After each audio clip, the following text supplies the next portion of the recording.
Hace 2 semanas atrás te conté cómo Newton llegó a su teoría de la gravedad, qué estaba pasando en el mundo de la ciencia en ese momento y cómo las influencias de Galileo, Copérnico y Kepler contribuyeron al modelo que generó Newton.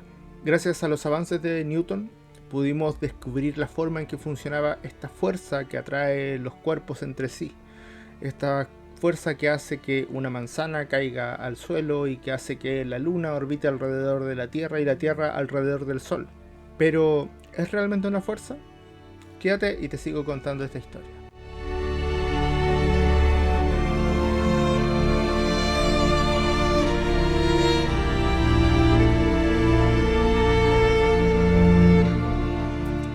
Pero antes de entrar al tema del video, te quiero pedir un gran favor. Si este contenido te gustó o si los contenidos anteriores te gustaron, dale me gusta a este video, dale compartir, suscríbete al canal. También me puedes seguir en redes sociales, en TikTok en particular, donde estoy subiendo videos diarios hablando de temas científicos, de pseudociencias, de tierra plana, de conspiraciones, en fin, de todo un poco. Así este canal y también el de TikTok pueden crecer para seguir compartiendo conocimiento entre todos y aprendiendo cada día un poquito más.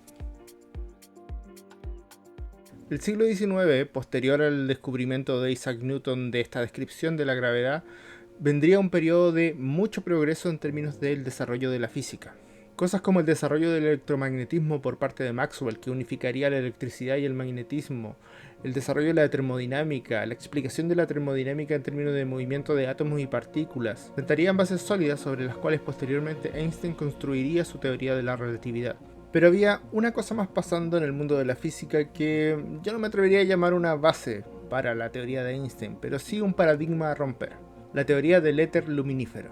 ¿Qué era la teoría del éter luminífero? En ese tiempo, los científicos ya habían notado que las ondas se propagaban generalmente en un medio. Por ejemplo, las ondas de sonido se propagan a través del aire, el agua o un sólido y necesitan de este medio para propagarse.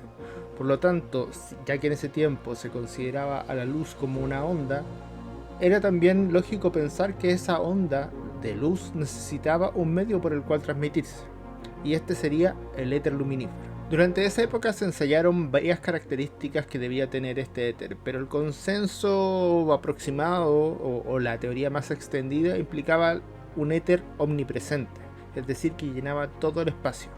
Por otro lado, se consideraba que el éter además debía estar inmóvil, porque de esa manera podía ser un marco de referencia para medir el movimiento.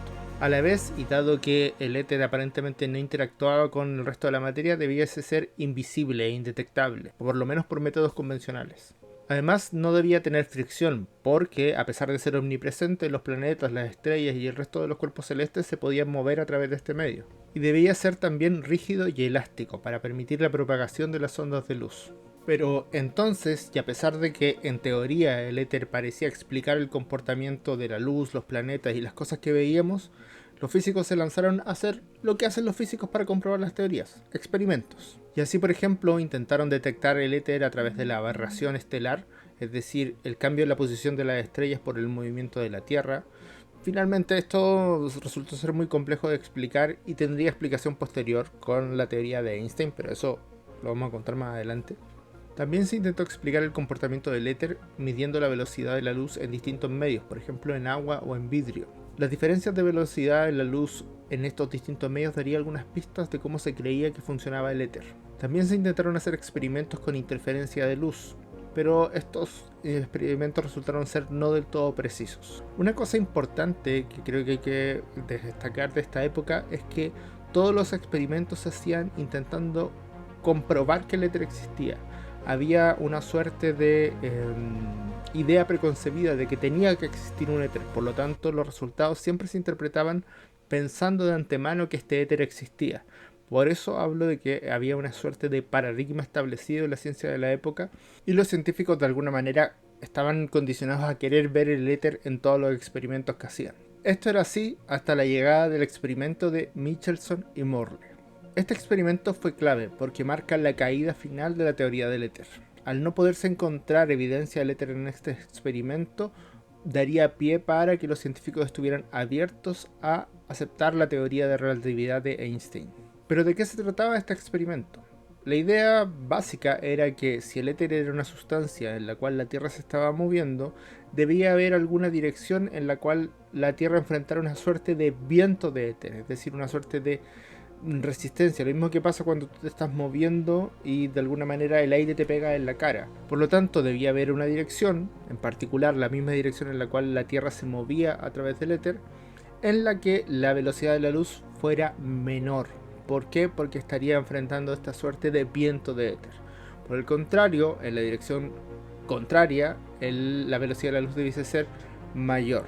Esto era lo que se esperaba encontrar con el experimento de Michelson y Morley. Para esto, básicamente lo que hicieron fue construir un interferómetro, que es un instrumento que divide la luz en dos haces que van en direcciones perpendiculares, luego rebotan en unos espejos y vuelven a unirse y generan un patrón de interferencia. Lo que Michelson y Morley esperaban ver era un cambio en este patrón de interferencia a medida que giraban el interferómetro.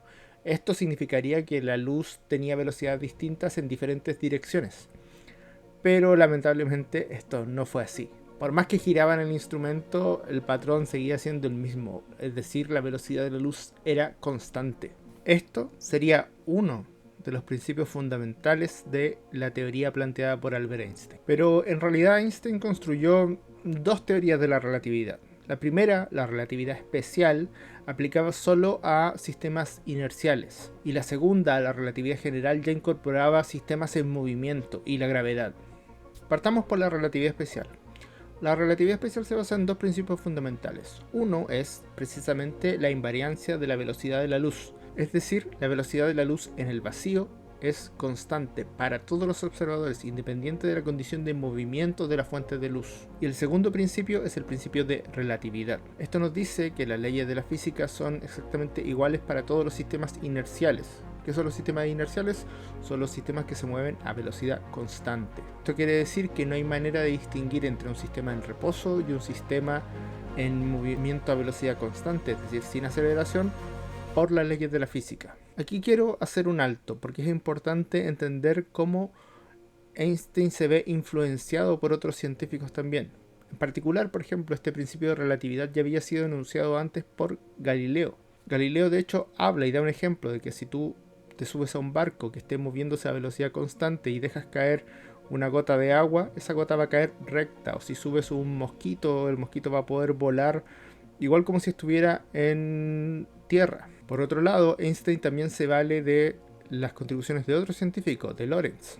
Lorentz, en el contexto de la teoría del éter, ya había propuesto cosas como que los objetos se contraen en la dirección del movimiento o que los relojes en movimiento se retrasan, que es la dilatación temporal de Lorentz. Lo que hace sí Einstein es tomar estas teorías de Lorentz y adaptarlas a su teoría de relatividad, cambiando en este caso la concepción del espacio y el tiempo. Hasta ese momento, según la física newtoniana, el espacio y el tiempo se consideraban entidades separadas, y Einstein lo que hace es considerar el espacio y el tiempo como una única entidad. Sería hasta 1915 cuando Einstein generaría su teoría de la relatividad general, que lo que hace es extender la relatividad especial incorporando los conceptos de movimiento y gravedad. Aquí es donde surge el concepto de la curvatura del espacio-tiempo, y Einstein lo que hace es cambiar el paradigma newtoniano de la gravedad como una fuerza de atracción entre los distintos cuerpos para convertirlo simplemente en una expresión de la curvatura del espacio-tiempo en presencia de masa. Esto lo que viene a decir es que los objetos en el espacio siguen líneas rectas, pero como el espacio-tiempo se curva ante la presencia de objetos masivos, esas rectas se transforman en curvas. Esto en dos dimensiones es el típico experimento que todos hemos visto de una sábana en la cual se pone una bola pesada y luego se tiran otras bolas más pequeñas y estas comienzan a orbitar en torno a ella. Es importante destacar que todo esto que he contado aquí lo he contado de la manera más simple posible. Las ecuaciones de campo, por ejemplo, de la relatividad general de Einstein son ecuaciones altamente complejas, las cuales cuesta mucho operar, mucho resolver. De hecho, esa es una de las razones por las que hasta día de hoy, para situaciones de la vida cotidiana, incluso para mandar un cohete a la luna, usamos las ecuaciones de Newton y no las de Einstein, porque las aproximaciones que nos entregan son lo suficientemente precisas como para que no valga la pena usar las ecuaciones de campo de Einstein en ese contexto. Y a pesar de que el trabajo de Einstein era eminentemente teórico, no pasaría mucho tiempo antes de que se aportara evidencia de que esta teoría iba en el sentido correcto. Uno de los primeros grandes logros de esta teoría fue mejorar el cálculo de la precesión del perihelio de mercurio, que era un problema que había quedado abierto con la teoría newtoniana y que con esa teoría en particular no se podía calcular con la precisión con la que se hizo después con la teoría de Einstein. Pero luego, en 1919, durante un eclipse de sol, se produciría otra de las validaciones de la teoría de Einstein. La teoría de Einstein predecía que la luz se tendría que desviar frente a la presencia de un objeto masivo, en este caso el Sol. Y gracias a las fotografías de Arthur Eddington y su equipo durante este eclipse se pudo comprobar que esta predicción era correcta. Con el tiempo, la teoría de relatividad de Einstein se ha seguido validando en lentes gravitacionales, en ondas gravitacionales, que fue algo que el propio Albert Einstein pensó que nunca se iba a poder detectar y se ha detectado.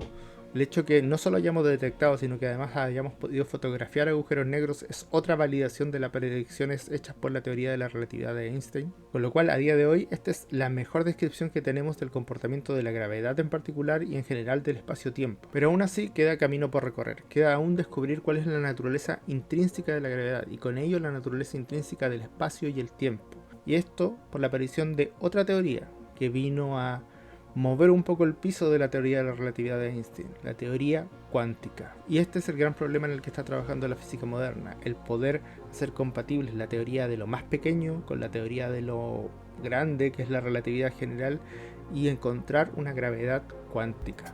Pero lamentablemente en estos videos no podemos dilatar el tiempo, así que esto va a ser materia para otro video. En otro video hablaremos un poquito de la historia de la mecánica cuántica y el trabajo actual que se está haciendo para tratar de unificar estas dos teorías y también para encontrar una gravedad cuántica. Así que suscríbete para que no te lo pierdas la próxima semana.